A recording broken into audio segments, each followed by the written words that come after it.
Hello and welcome everyone to EO Member Stories. My name is Faizan Sayed. I'm your Member Experience Director for the Mepa region. And today we have a fancy set because we have a fancy guest, our very own Regional Chair, Khuram Saleem. How are you, Khuram? Thank you, Faizan Said, for having me on the fancy set.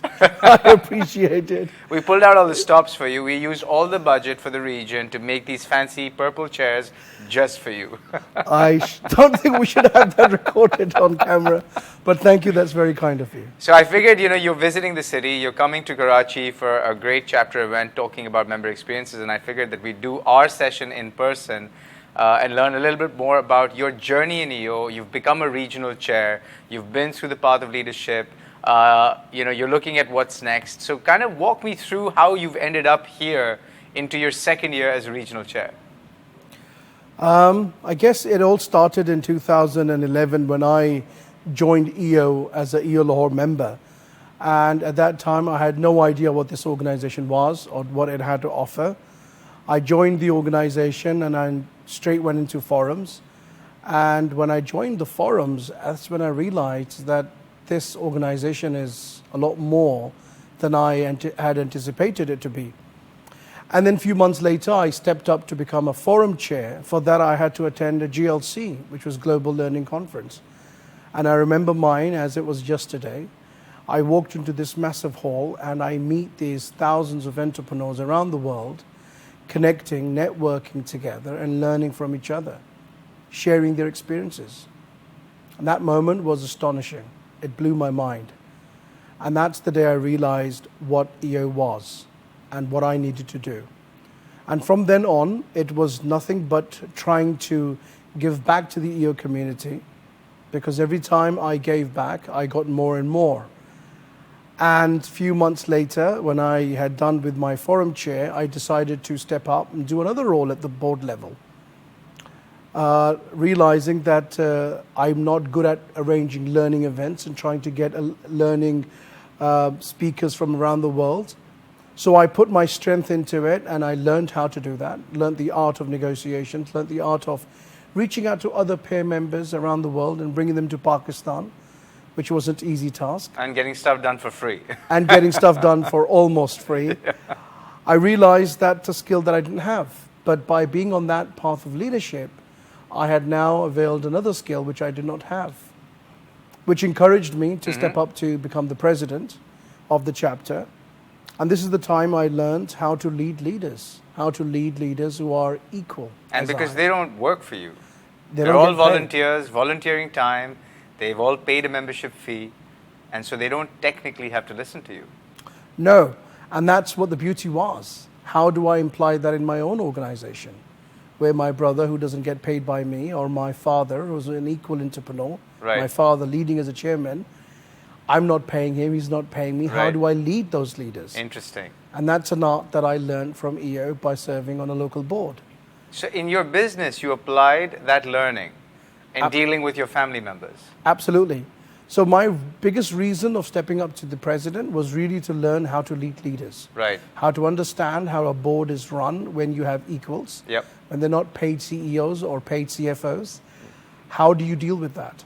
And I learned that from my presidency and I applied it into my own organization, which gave me a lot of experience and made me a better leader than I am today. So then you got that experience in a year. Why step up into the regional council to lead more people you can't control?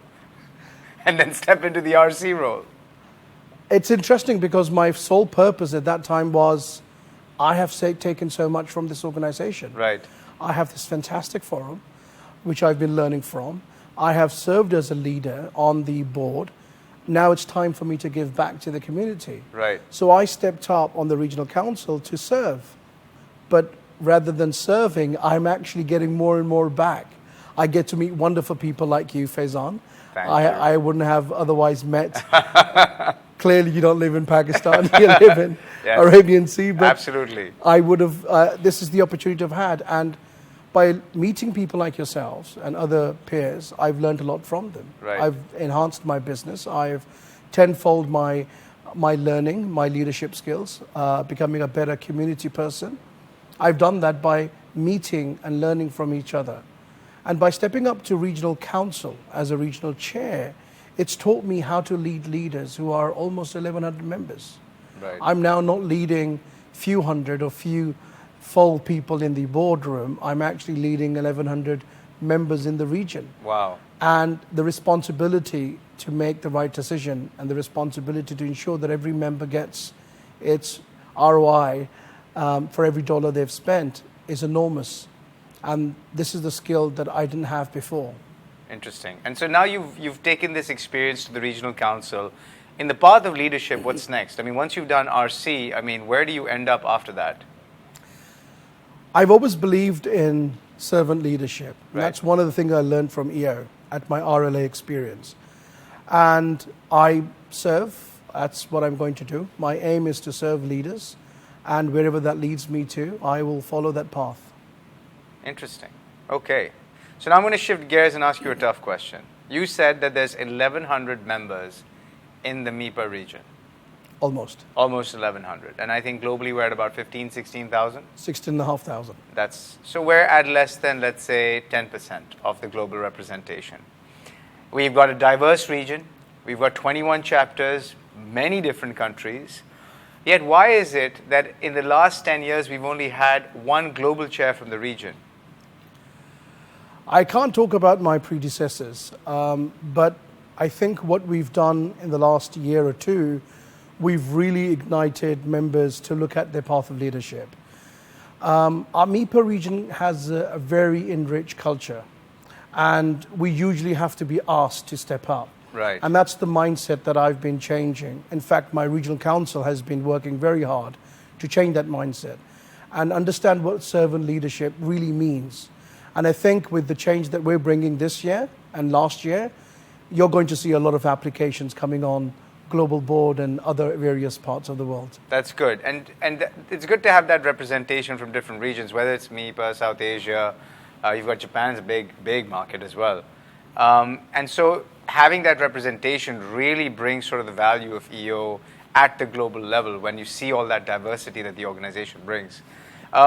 As we're talking about the value of EO, I noticed that the path of leadership applications opened up recently.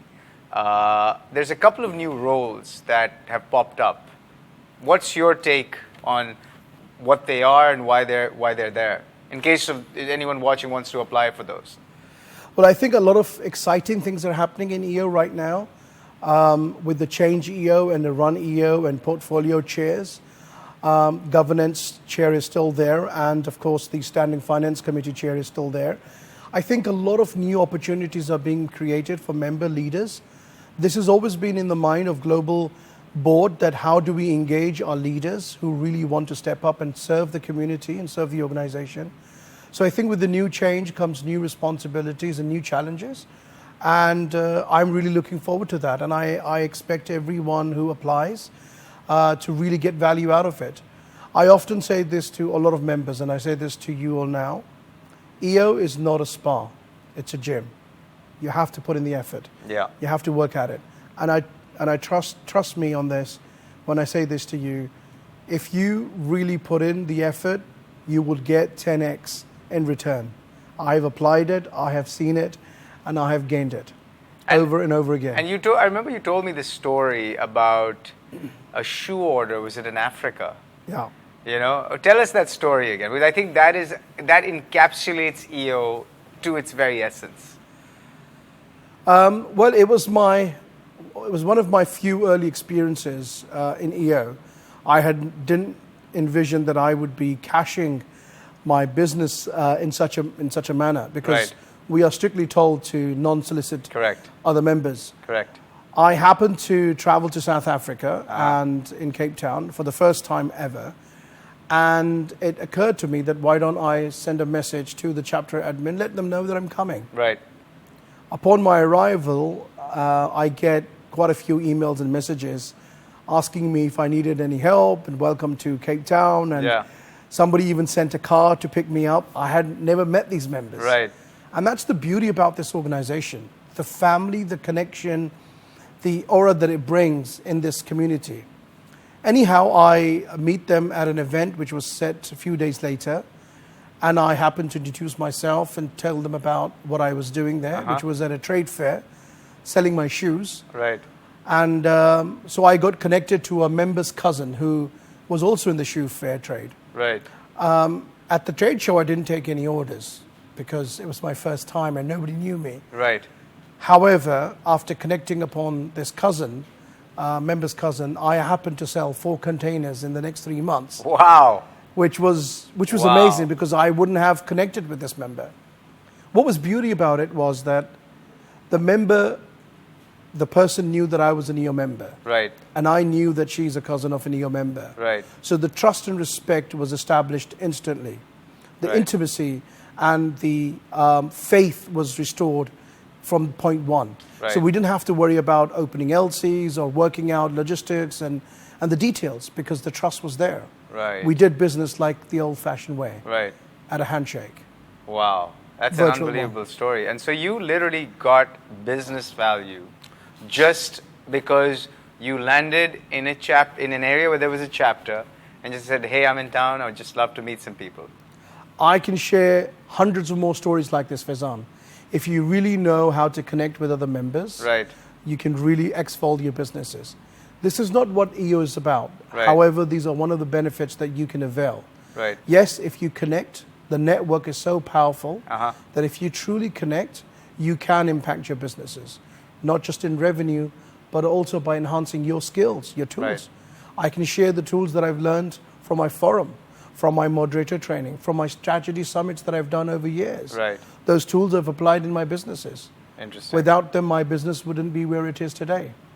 And so tell me, the impact that you had on your business is on one side. EO sort of talks about the 4 quadrants, as I call them. There's work, personal, family, and community. Community is something that has really started coming up post-COVID when people had to really sort of confine themselves and then learn how to stay within small communities, your little COVID bubbles, and then maybe move out and expand, and now things are back to normal. But when we think about community, how in your mind does EO impact community on a day-to-day basis? Well, there are various examples that I can share with you, but one of the example or the experience that I would share with you is about how I have impacted the community is by inserting into a program which was introduced by EO to EO Lahore. It was GSEA, Okay. Global Student Entrepreneurs Awards Program. This is a program that really incepts the idea of entrepreneurship at student level, at a grassroots level when they're thinking of doing MBAs and trying to look for a better job. It actually really ignites them and thinks them and challenges them to think about, yes, it's great to have an MBA and get all of these degrees, but how about becoming your own entrepreneur? How about you becoming a job creator rather than a job seeker? And I think countries like Pakistan needs the most, where our average age is 23, 24 years of age. We're a young generation, energetic, full of ideas. We just don't have the right direction. And I think with the GSEA program being introduced in Pakistan in 2016, Right. it really ignited the program. And we went ahead and helped these students, mentored them, helped them out, gave them the tools, taught them the skills that we have learned over the number of years, mentored them. And their businesses started to unfold. And they started to doing X10 turnovers. And when you see that impact, that by you sharing your experiences, by giving them just a few hours a month, by mentoring them, by putting them on the right path, the impact that you make, the small ripple effects that you create goes a long way to the community. So I think that's where I have been very strong in, and I have helped a lot of students achieve their businesses. It's funny you touched on this because one of the students 2 years ago who did the session at GSEA, Smart Mirror, she came up with this amazing product. And the struggle that she had to go through to get there is another story that I would love to share later. But getting to where she got to was an unbelievable story. Okay. However, when she came onto the GSEA program and we helped her, we mentored her, and when I saw her opening up 3 stores in Lahore with her own brand, with Wow. selling her own stuff, Wow. and just knowing that I had a very small part to play into it, So she came as a GSCA entrepreneur, and now you're seeing her running the business. Running the business with 3 stores in Punjab. Unbelievable. It is mesmerizing. Unbelievable. It is truly, truly mesmerizing. I mean, that's community impact right there. That's community She's impact. creating employment. She's on the path of entrepreneurship. Are you making her a member anytime soon? I've told her that she has another year to become a member. Right. That's the deal I had. It is with your her. target to take us to 2,000, right? Absolutely. 1,800 exactly. 1,800, yes. right. I'm rounding up. Let's, Interesting. well, So- in 3 years, we should be reaching 1,800 inshallah. 1,800 in 3 years. Yeah. That's the target. And so now, as we wind up, I want to ask you, we've got the rest of the year coming up. We've got a lot of events backed up in the second half of the year. This is your final year as an RC, as you're thinking of whatever is next. What is it that you're looking forward to the most in the next 8-9 months in your role? Well, I think with this RC that I have this year, the team that I have, they are such an amazing members, and they're such a dynamic members that they've done so much. We've captured a vision for the next 3 years. I already see it happening as I sit here with you today. And I'm not worried that this vision is not going to be contained or is going to be overlooked. This vision is going to be here for a long term. And I'm really looking forward for that connection that I've envisioned between the members. Because I've always believed if we connect well, we engage better. Right. And if we engage, we grow naturally. Absolutely. Together we grow, which is one of the core values of EO.